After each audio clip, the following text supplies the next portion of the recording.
Okay, it is Shannon Reads Those Books time with The Sound and the Fury by William Faulkner. This is a biggie. Not a long one, but it is definitely a heavier one. Okay, that's what we're going with. The Sound and the Fury by William Faulkner. This was written in 1929. It makes my Those Books list for being number 6 on Modern Library's 100 Best Novels of the 20th Century. Number 6. That's really high. It is also on the Book Riot 02 Well Read list. And I was also buddy reading it with my friend Paddy. Hi, Paddy. We decided to read this one together. And I'm actually really glad that we did that because this was a very challenging read. And I am not 100% sure I would have stuck it out reading it just on my own. It does, for me, in the terms of Those Books exploration, it is my 24th title in Those Books exploration, so I'm pretty happy to really have come this far, and it's a lot of books. And this was definitely one of the most challenging. I don't know if it is the most challenging. It's not the most challenging, but it was one of the most challenging. One of the things this one is really known for is having an unconventional narrative style, and it actually uses different narrative styles and different unconventional narrative style. I knew that Faulkner was known for stream of consciousness. I do not have a problem with stream of consciousness because I think in stream of consciousness. I think we all think in stream of consciousness, but I do a lot of, like, when I do my morning pages, I do that in stream of consciousnesses. I don't, and when I've read stream of consciousness, I don't have a problem with it. So I was feeling kind of good, pretty good going in. Yeah. That said, this was so hard to understand. It's not even that just that simply it was a challenging read. Like, I felt like even working really, strongly towards understanding it, I felt like I didn't understand it. Like, if someone asked me, what is this book about? I would not know how to answer the question. It was really hard to figure out who it was following, if it was following the same people during different parts. Sometimes a lot of people are, at least the first section, the person that it does follow, which I finally figured out towards the end of the first section, that person's referred to by two different names. Drives me crazy when authors do that. Like, anyway, that's a whole other thing. But I did finally figure it out. But then we followed different people at different parts, but I wasn't even sure how they even related to each other. And then also, some people have the same name. I forgot about that. I'm pretty sure some people have the same name, so that made it very confusing as well. And also, I didn't feel like it had sort of like a regular story. And after I thought about it, and I talked to Paddy about it, and I had written about it a little bit and started to process it, I eventually did go and look up the Wikipedia page, and it sort of is like, this is what it's about, blah, blah, blah, blah, blah, blah, blah, blah, blah. I'm like, how could anyone know that? How could anyone from reading this book be like, this is what it's about? Like, I would not have pulled that out. For me, I guess mostly it was just really hard to figure out who the characters were and who the character relationships to each other. It takes place at different times. It tells you the time. It does give you the date. So there's a help there. But in terms of who the people are in one section versus the other section,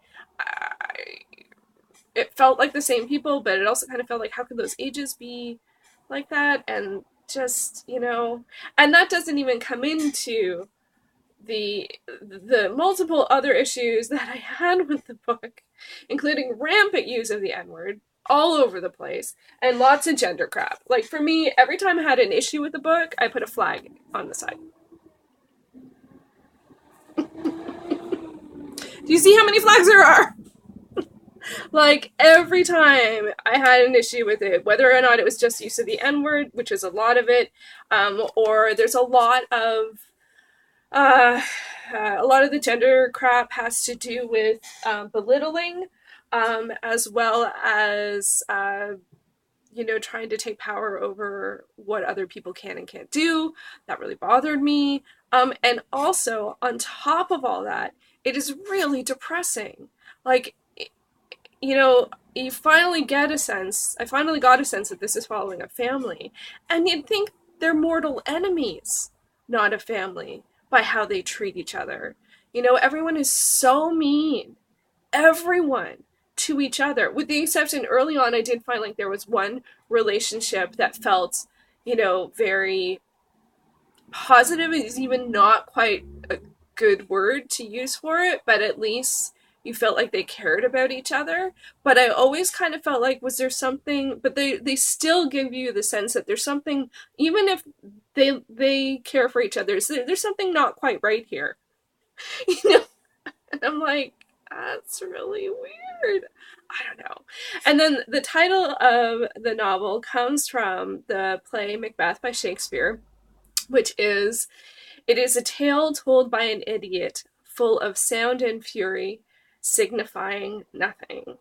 And I don't know if it's supposed to mean that it doesn't mean anything, or if it's supposed to say that it's a tale told by an idiot in reference to one of the characters in it.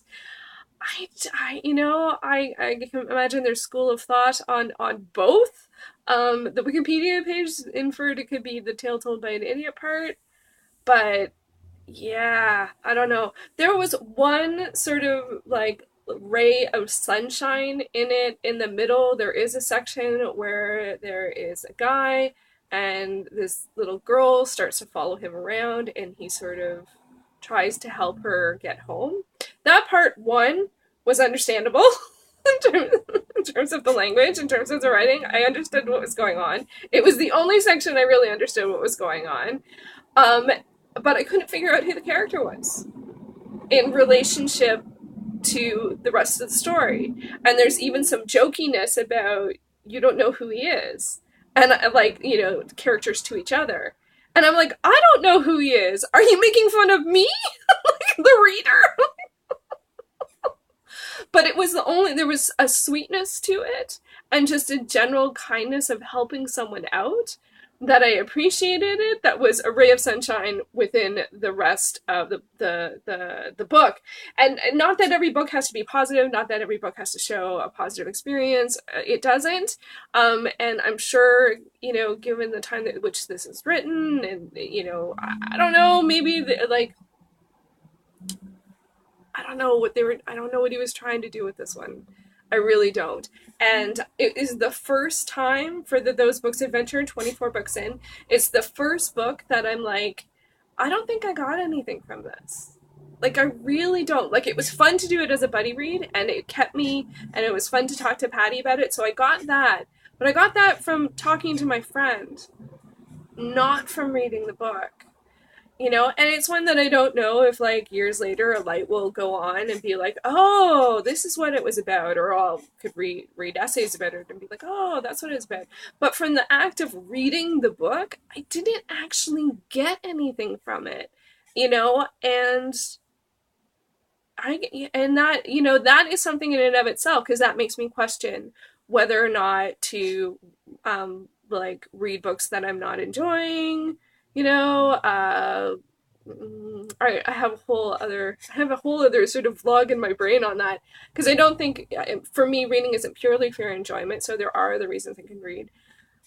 I just I just really didn't enjoy it. I didn't get it. I didn't feel like it made me a better person, other than like examples of things not to do and ways to treat people that are bad. It's like it was just so oppressive and depressing, and the meanness with people that you're close to. I'm like, I don't what like yeah, I don't know if it's supposed to like show tough times and how bad things can get. I don't know. Like it's not the lens of the human condition that it's not how I see the world. Not saying that people aren't mean to each other. Of course they are. But what what does it bring? What does it bring? And it is one that's critically acclaimed, which is different than being, most popular, or favorite, you know, and it's definitely, important, especially part of the stream of consciousness, is something that was new or newer at the time. But like there's huge parts of it, like the whole first section, there is no there is no like big paragraph breaks. It's just one really long, it felt like one really long scene in a play. And then later on, there's this huge stream of consciousness section. No page breaks, no punctuation for 2 whole pages. It's a 2-page sentence with no punctuation till the end. And I don't know whether it's the kind of thing that if you're like, a PhD in English and can recognize all the creative genius that went into, using all these different styles and appreciating it from that point of view, and if so, great. That's not, but it's, and I'm certainly not, a total layman reader. I've taken on some really challenging texts, and I think my reading comprehension is pretty good. But I didn't study English. I'm just reading it, so I don't know. So anyway, it made me question that. It made me question, like, or it'll keep in my mind later when I'm picking choices for what to read. If I'm not enjoying them to the level in which I did not enjoy this, maybe I won't finish them. I don't know. This one wasn't too long, so it wasn't too hard, but still, is it worth it? Was it worth it? I don't regret reading it, but I certainly don't feel like I gained much from reading it. So, yeah, that's a toughie. So hopefully the next one will be a little more a better fit. Let's go with that. A better fit. So in the new year, I hopefully am going to be talking with Paddy about it, and we can share our experience on the book. And so there will be more Sound and Fury probably in the future. But until then, we'll be on to the next book. All right, thanks for watching.